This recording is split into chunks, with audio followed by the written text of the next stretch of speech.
What's up, YouTube? This is Too Raw for TV. And in this video, man, I know I've talked about this ad nauseum, time and time again, man. But it just one of these damn things that just, oh my God, it just gets on my nerves so badly. I remember during Russell's MVP year, right? I remember the year we led the NBA in scoring and broke Oscar Robertson's modern day triple double record, right? And I remember so many times people would say, if Russell, let's say he took 39 shots and he scored 46 points and he missed the potential game winning shot. Let's say it was a situation like that. They were like, well, Russell should have made the right basketball play. The right basketball play was to pass to a teammate. Now, multiple times this season, Russell obviously has taken a step back and let Paul George be the highlight of the team. But yet, the media is not carrying it like that. They're still questioning Russell Westbrook's decision-making, even when he's passing to an open teammate.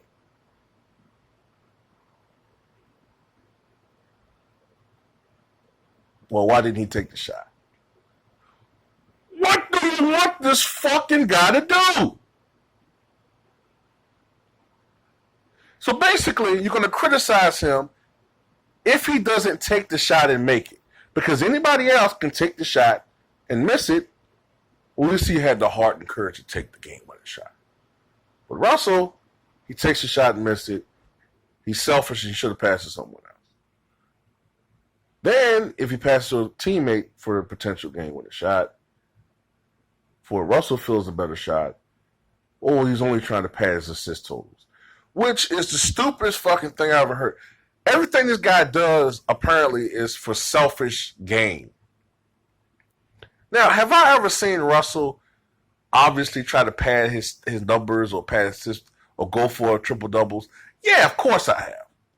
Yeah, I've seen him, probably look up and see he had 35 points, 9 rebounds, 9 assists. Yeah, I've seen him, maybe crash the boards or whatever, or hang around to get some defensive boards. Make a couple extra passes. Okay, well, all right. But LeBron James does it all the time. Matter of fact, something that was very noteworthy of LeBron James, the game where him and Lonzo Ball both had a triple-double, right? Apparently, Lonzo Ball didn't even know he had a triple-double. But LeBron James, the stat watcher, already knew he had a triple-double, or was on the verge of getting one, and he looked at Lonzo Ball's numbers and said, hey, go ahead and go for it. But that's not stat watching. That's not stat padding. I've never seen a guy. I mean, I understand he's a 3-time champion, LeBron James, and all that. But I've never seen guys get so many passes for shit that you have these unreasonable standards for someone else about. I don't understand it, man. I don't get it. Now, this year, this just exposes all of that bullshit everyone was saying last few years as bullshit. It was pure 100% bullshit about Russell Westbrook. The old argument used to be, when I used to complain about the different standards for James Harden and Russell Westbrook, I used to be like, well, wait a minute. James Harden turns the ball over a lot. You know what I mean? James Harden is a chucker. James Harden has bad shooting nights, which sometimes hurts the team. Why is it that you don't criticize him? And the argument used to be then, well, the Rockets are winning. The Rockets have a record that's well above 500, while the Thunder are struggling at 500. So that just the narrative. That's just how that is. When you're winning, a lot of things just go away. Criticisms go away. I said, okay. Even though I didn't believe that shit, but okay. Now, this season, the Thunder are on pace to win 50-something games. And it's the Rockets that are struggling. And they're going to go without Chris Paul for, I think, a couple of weeks, right? Just sign Austin Rivers. And by the way, I think that if Austin Rivers plays well this year, for the Rockets. I mean, Ticket TV's already talked about this. If Austin Rivers plays well, you can say goodbye to Chris Paul. I think the Rockets are going to trade his ass. I mean, you might as well trade him anyway while he has some trade value. I mean, he's diminishing skill-wise and getting older, and he's going to be injury-prone. And as he gets older, he's going to probably become even more injury-prone. That hamstring injury thing is going to be a consistent problem. And Ticket TV made this point in a video I saw him do. As Chris Paul gets older, he's going having some tongue unraveling. As Chris Paul gets older, he's going to be going up against point guards. As point guards become the premier position in the NBA, you know, and you're going up against guys who are going to become younger and younger than you are, and you're getting older and older, you know, and they might as well trade him. But back to the point of this video, man. It's the Rockets that are struggling now. So all I hear is that James Harden's a beast. James Harden has to kick it in overdrive. He's the MVP, blah, blah, blah. You know, which I agree with. Okay. I do.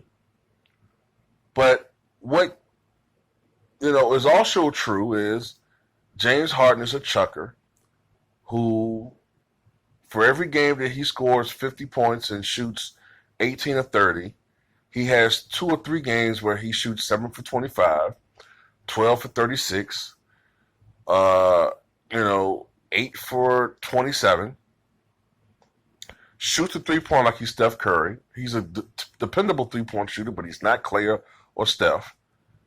And he takes these dumb shots. And he turns the ball over like crazy. Me and a friend of mine were looking up numbers last night. And James Harden turns the ball over 5.5 times per game. Russell Westbrook turns the ball over 4.5 times per game.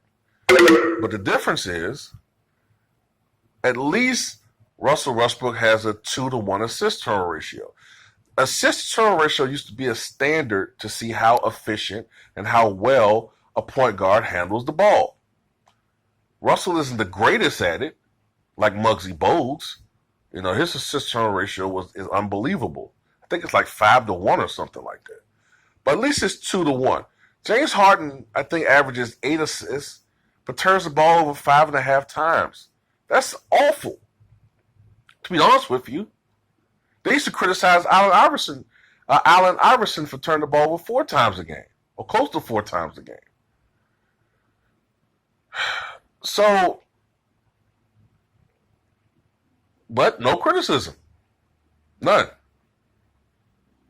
You know, I like I said, I don't understand it. Everything that they used to criticize Russell Westbrook for when the Thunder weren't a really good team, James Harden, he gets a pass for all this shit. Now I understand the Rockets have lost some players due to management, you know, not re-signing some guys, and now with the Chris Paul injury, that's not James Harden's fault. But neither was it Russell Westbrook's fault that Kevin Durant decided to go to another team.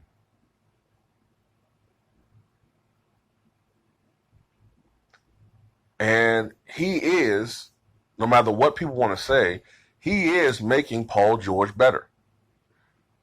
Paul George last year averaged 21 points and about 4 rebounds. I think 4.5 rebounds, something like that.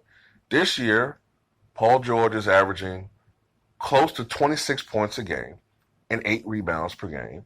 His efficiency is up, but nobody talks about Paul George. Why?